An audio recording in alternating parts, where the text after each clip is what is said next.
Malaysia, biaya berobat murah sekali. Dari Penang ke Malaka, sekitar 480 km uang tolnya. Sekitar kalau dirupiahkan Rp183.000. Sementara kita Jakarta-Semarang 438 km.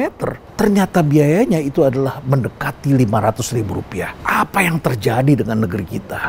Pemerintah, presiden, para menteri, be rasional. Apalagi cost structure di Indonesia ini kelihatannya naik terus semakin mahal. Seorang kawan baru saja pergi berobat di Penang. Mereka mengatakan di Malaysia biaya berobat kita murah sekali. Ini bukan orang kaya ini orang kelas menengah bawah. Mereka juga mengatakan lagi, Pak, tahu nggak? Bensin mereka itu lebih murah sekitar 5-6 ribu rupiah daripada bensin yang kita beli di sini. Lalu seseorang berjalan naik mobil, setir mobil, lewat jalan tol dari Penang ke Malaka. Caranya sekitar 480 km. Berapa biayanya uang tolnya? Sekitar kalau dirupiahkan Rp183.000. Sementara kita Jakarta-Semarang 438 km. Lebih pendek daripada Penang Malaka. Ternyata biayanya itu adalah mendekati Rp500.000.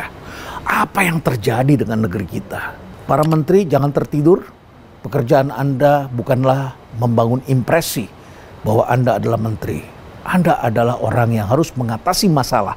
Dan PR kita adalah menurunkan struktur biaya. Para pengusaha, jangan amazed. Jangan terkagum-kagum. Jangan diam.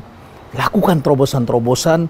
Buat produksi Anda efisien. Lakukan kolaborasi. Kemudian tentu saja bagi pemerintah, saran saya adalah lakukan diversifikasi.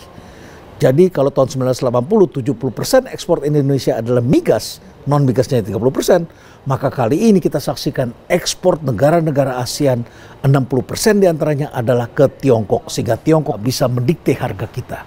Ketika harga batu bara sekitar $200 per ton, kita dipaksa untuk menjual hanya sekitar separuhnya kepada Tiongkok. Karena Tiongkok tahu bahwa kita jualnya ke sana.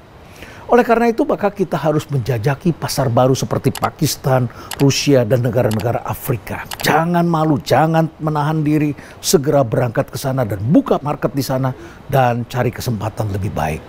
Kemudian tentu saja kita harus melakukan perbaiki kualitas SDM.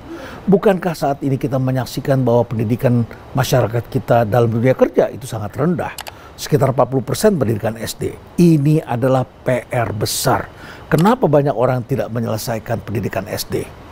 Pak Menteri, Bu Menteri, saya ingatkan kepada Anda, jangan hanya melihat yang di atas. Jadi pemerintah harus bekerja menggunakan strategic management. Kementerian Keuangan tidak bisa bekerja hanya dengan pemikiran tentang fiskal semata-mata. Apapun juga di Bappenas, tidak bisa hanya bikin perencanaan. Ini adalah perencanaan strategis yang harus dilakukan dengan pertimbangan yang masak. Dan sudah banyak ahli strategic management yang kami lahirkan di berbagai universitas. Jadi gunakan orang-orang itu.